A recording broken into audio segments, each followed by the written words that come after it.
Hello everyone, stuni ni khonjong kicha ti zar ta le Muthei lhagao kidang camera footage sakona ane ki mud ho chu ane ve khom heutin ane sei khom kit ta hoite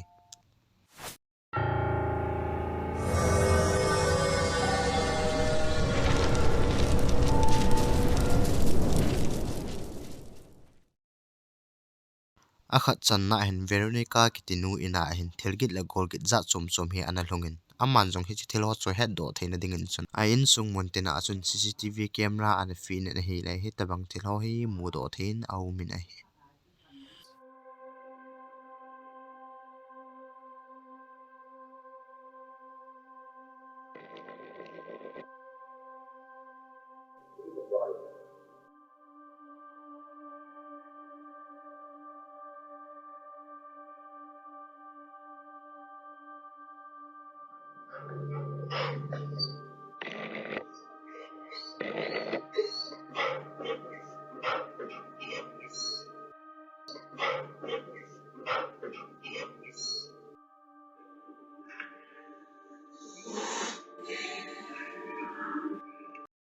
chuzong la zan pung thum vel si le hen asa te ni aslo om bangin aung ki su kap jing ji in hi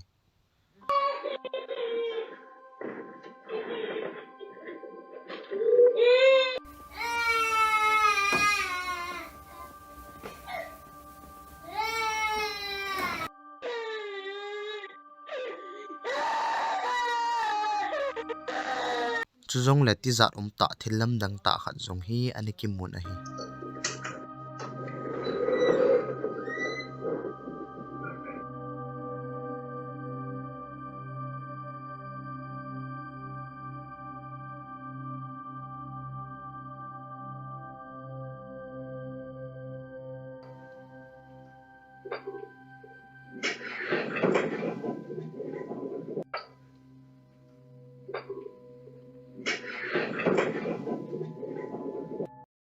chuzong le helaya kot a khon si hen anung lama hen mi tabang I piam ke hello khat he akilang jing jing in a hi ole helaya cheng lhagao phalo hin mi hung lut ding he a phallo a hi khadem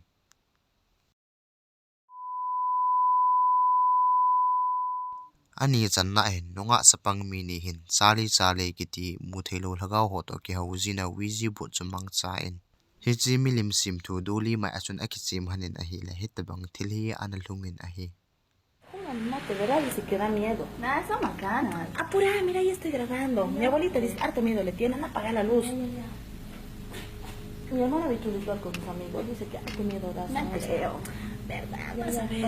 Apura, prende la vela, prende la vela. Ya, 1, 2, 3. Catalina, Catalina, vuelve a la vida. Lo que el diablo te da, el diablo te quita. Catalina, Catalina, vuelve a la vida, lo que el diablo te da, el diablo te quita.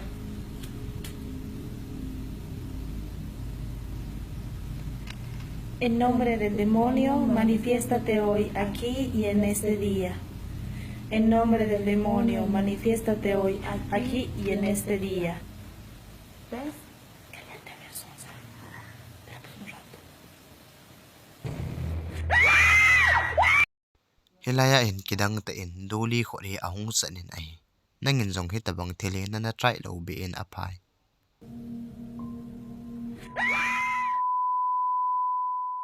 athum channa hin YouTuber Cats M All Fishing kiti pa hen angamat na levadunga akiman cha no so YouTube lama hen ana upload ji hen aman a content le achi pi khat jong su a hi nikhat aman jong muthim banga thim building ki sachai lowa ki da la song khana hen gul holen aga chin a hi le wang se ten hi tabang dayum lo ta thil hi ana tu in ai Too deep in here. Just want to let you all know I'm looking for snakes right now, for pythons. And honestly, feel like I shouldn't be in here. It's really creepy in here. And it's really big. Hello?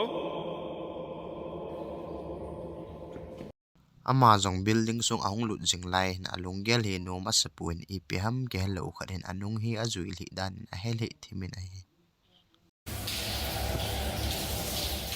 Dude.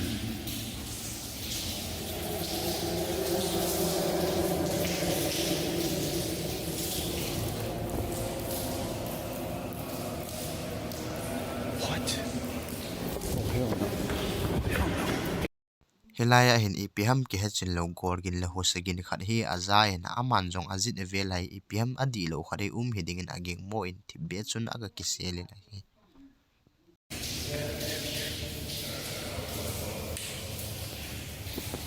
Wish me luck, guys. I gotta shut off my light. I don't know what's going on.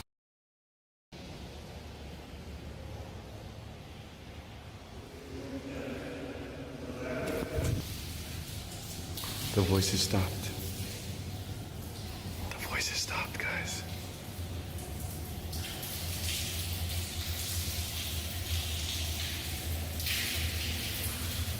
What the?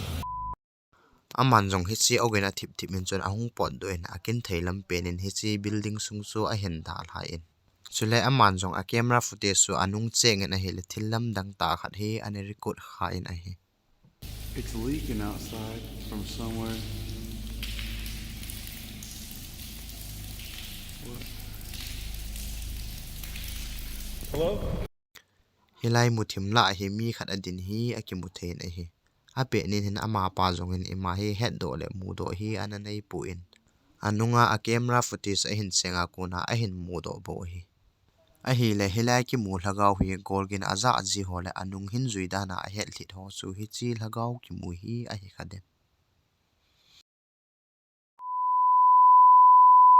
Ali channa in 1965 kumin chun Sylvia Laikan kiti nunga chapang khangdong kum soblogu papnu hi melsita in anathi in athi thu wang so anha seida mai tautin a hin thu ki het dolin hin ama athi zawa pan in a in hi koima sa acheng tapu in Sylvia lhagau hin a in hi adal ha lawa alu jing na lai danin akilang ji in a hi hichi in chung changa hin YouTuber Colors Ko 135 kitipa enjong video chamcha aga ka min hi le hitabang thil hi aniki mudo in a hi This is a freaky ass house.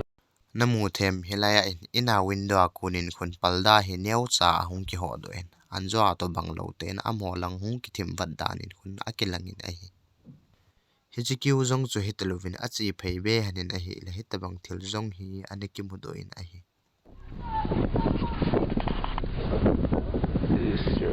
What was the basement like? Where Hilai window hi mi khat hi ahung da pil lawa anung lut wang ve hi akibuthein a hi amanin jong basement ti chu in nui lam jong chu a check le hanin avele hanin a hi This is the basement where the little girl was tortured.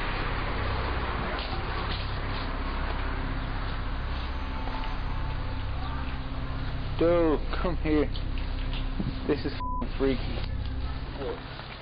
As you can see, this is what the basement looked like.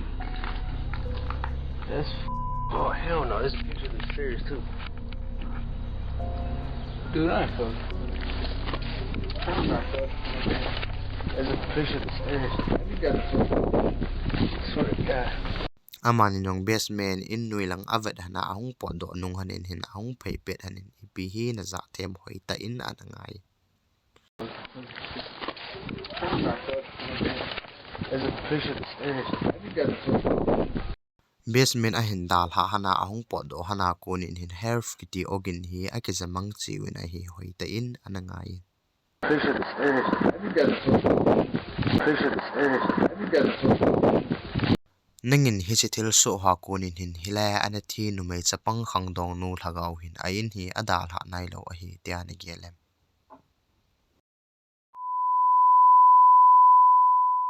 anga channa in Paris kiti England gama kum zanga wal anachi ta in luile in gim nei ta khat hi anaum in hichilai ina anachi ho chun thilgit la golgit ho hi anaji jibin chule mu kidang dang jong hi anamu jibin a hi hilai ina chun YouTuber Tony Filgos le aloi panjong export aga bol hanin a hi le thil dan hi anadi thei pon a hi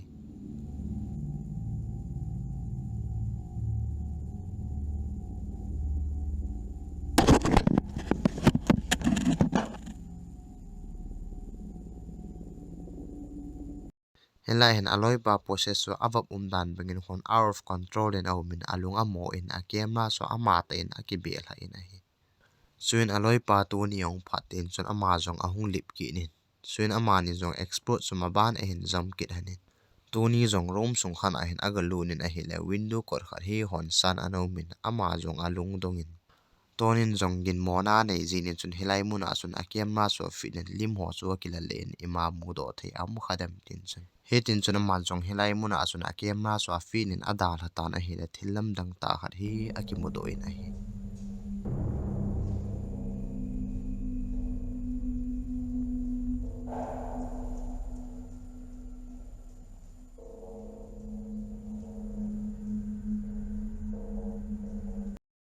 tonin jong khonungin a camera footage su a chengin a hi le helai window ko na hi mi khat adina ahung da do hi a ki mu thein a hi chula helai window a hi polanga ko na din na thei ding mun om lo dan thu jong a ki sin a hi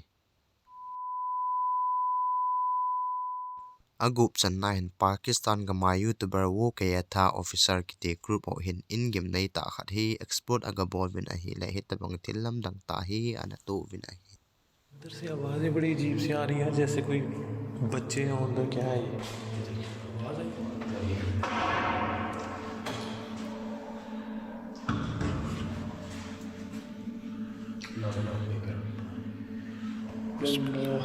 अंदर के हालात देखे यार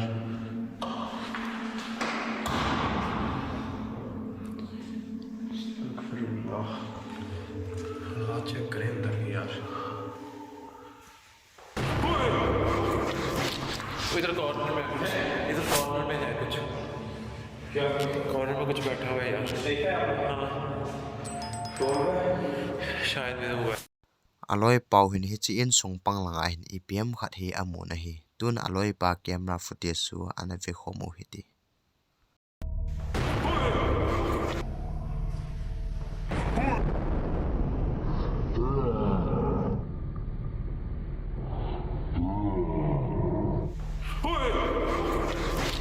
इधर कॉर्नर में है hizawin amo jong lung khat in room sunga chun a wedding in aga lut uvin a hi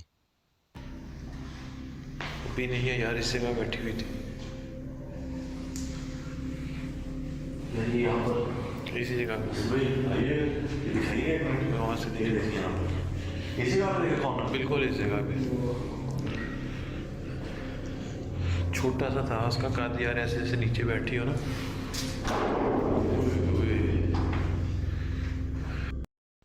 amo jong asunga lut vin chun amona asun imacha Muthei ding am ta pui chun kot chu achamin po hunin aung ki kha in ai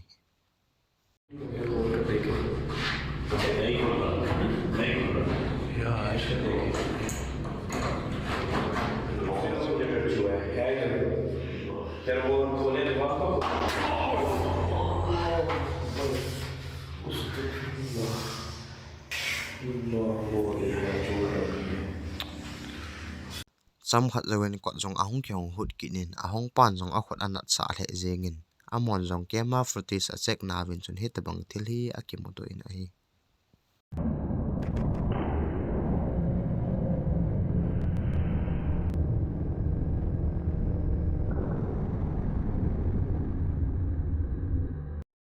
hilaya hin tiza le lungdanum te in alim amel ki chi lo khat hi kot panga ada hi akimuthi na hi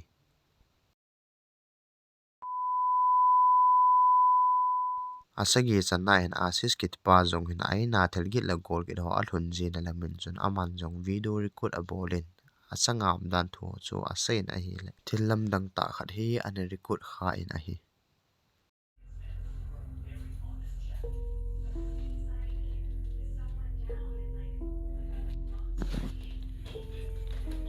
I'll show you that there's nobody in the hall.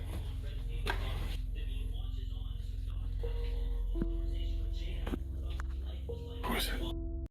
namu thayam hoitan anave in I'll show you that there's nobody in the hall.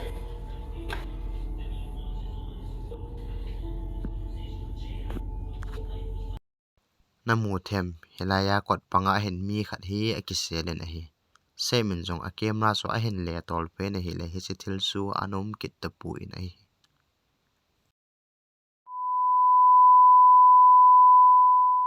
agit channa hin chaina gama youtuber saulong ki tipa hi le aloi pa hi building ki sa chai lo gem nei ta khana hin export bolin aga chi hani chule hi chi building constructor pa jong hi helai na to na hin athida ne tin jong a ki se na hi helai chun saulong le aloi pan jong tu dinga ki charom ta thil hi ana tu hanin a hi Holy mother.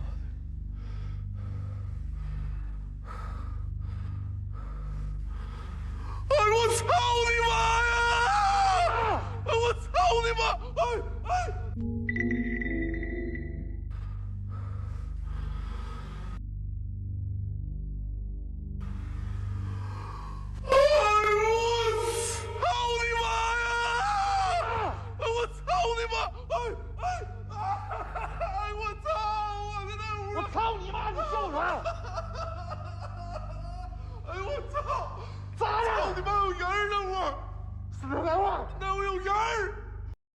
agal lama ko na mi khat adin hi akimuthen a hi a hin helaya hin wang sirom te na ape din hin aloi pa hin anamu lo ji ni chun anata san pi pu na hi helaya ki mu lhagao hi nangin helai ina ani thipa constructor pa lhagao su a hi khadem ole ipi hidinga digin mo em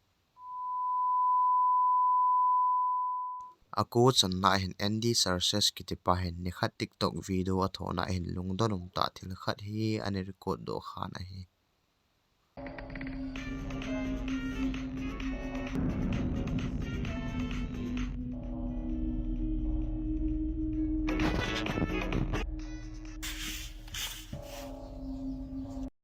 hilaya drawer panga kunin hin ki charom ta numai chapang khat hi ahung da do in a hi endin jong hi chi ahung da do na mun chu aga chengin a hi le ima Muthei ding chu anom pu in chu jong le drawer le bang ki ka so amun aneu the jigin koima ki sel na thei jong a hi pu na hi En esta parte sí hay un espacio, pero un espacio donde cae mi puño. nangin hila ki mu thil hi ipi hiya hoya hung kun hin ten tim all ipi lhagau hidinga digin mo em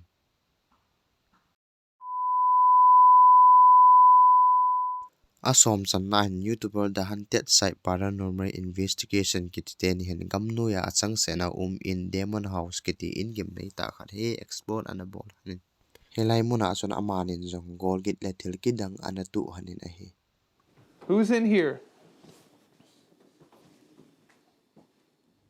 Ambition. Oh, God. Jesus. Atlet.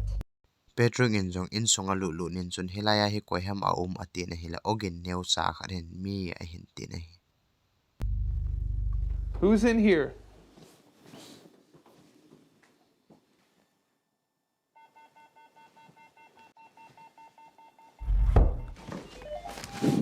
What the f?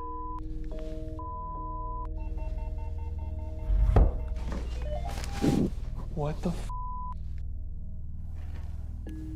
Footsteps right above us. amanin jong in chung lama golgin aza han na lamin chun in chung lama chun akal tau hanin a hi la in nui lam zo chun golgin aso ki ta na hi Stairs.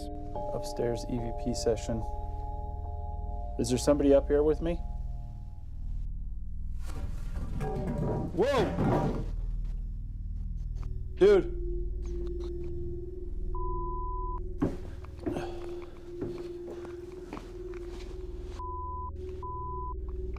Was that you? No. What the f? amani jong rom nui nung pa chun ahung kum su hanin rom lang khat lang pa chun a chi phe hanin a hi la thil lam dang ta khat hi a record khanin a hi About that staircase, but it just doesn't feel good. What was that? What?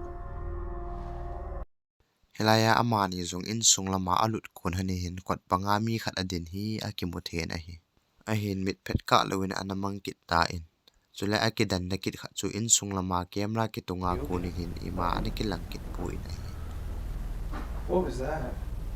What? I don't think that was a shadow. But it was on the other side of that window.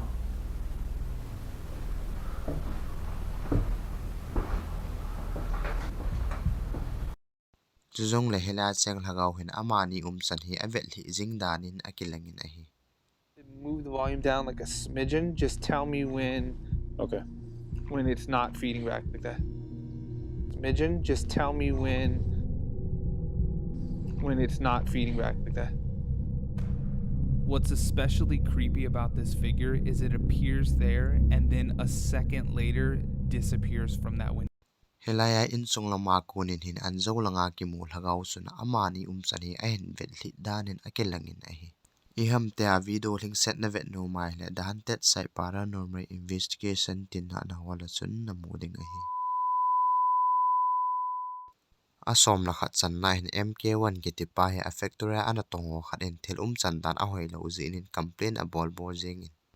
Anatong pan asay na asun factoria hi thil git la gol git ho a het zi dan le Muthei lo khat in anung azui zi dan a het zi ho jong hi asay na hi le.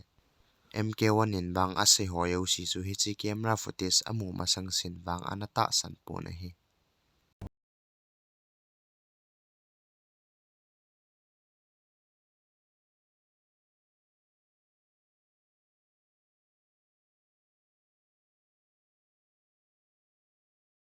Hilaya na tong pa ahung lut zaw nungin hin anung sanga hin ipiham ki mutsin lo khat hin anung hi azui hi akimuthe na hi.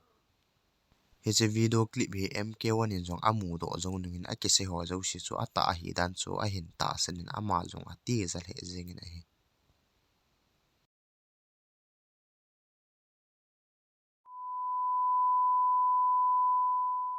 Asom lani chan na hin YouTuber Eric Jenner ki tipa hin nunga ninali ki tinuhin ayena investigation boarding in invite ahung boarding.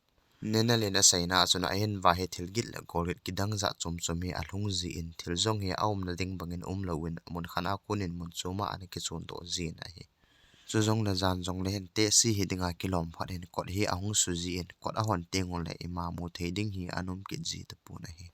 Hiji chun ninali le en sung mi tian zong aino chu anadal hata vina aino chu investigation boarding Eric Jenner chu invite ana boarding hi. Eric Jenner in zong aino chu investigation aga boarding hin le mudinga ki chat ti zarum ta thilam dang ta hi ana tuin hi. La casa de arriba está prendida, ahí es donde vive la viejita. Lo que veo es que hay muchas fotos de niños.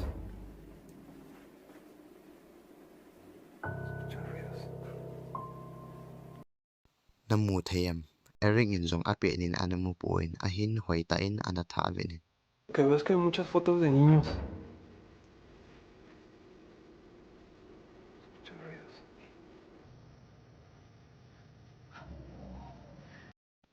Namu thayam hilai palda ko nin hin akang na ki van sapang khat hin ama lam hi ahin ve in ahi.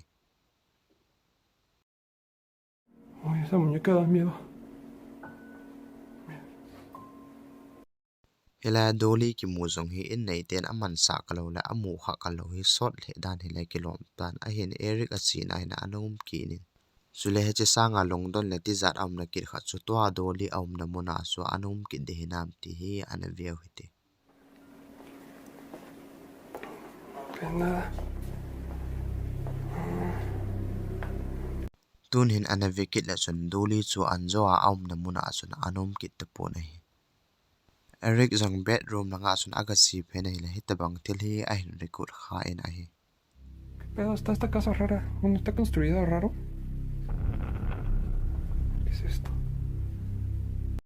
Namu them hilaya hin ipiham ke hello khot mang tawang abam khat hi lup na nu ya hin alhum lu nin ahi.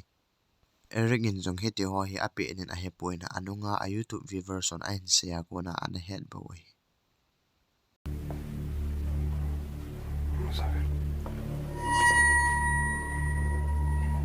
¿Qué pedo? Veo que se mames. Uy, te me da manos porque estoy nervioso.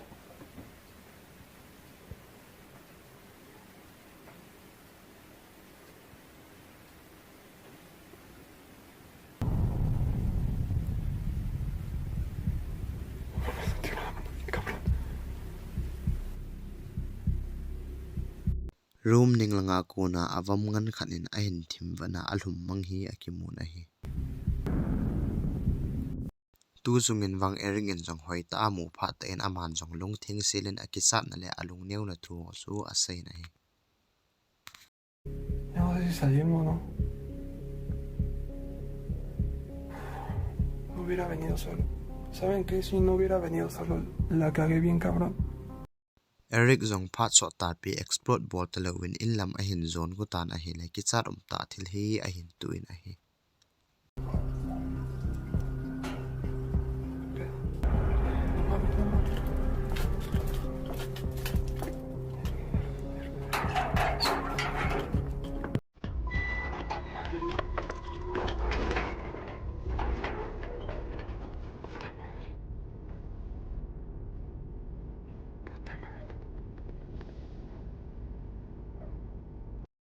Amazon ki le ding tia hung po do na hi la kal be asun van ka ki van ngan te spi khare ang kal to win a hi la Amazon a ki cha be se ni mun khona sun ko ra ki kha khomin te spi nu chi do ka ding in chuna ki sel tai cham khat zo win Amazon a hung po do en a hai ne min a in lam an zo tai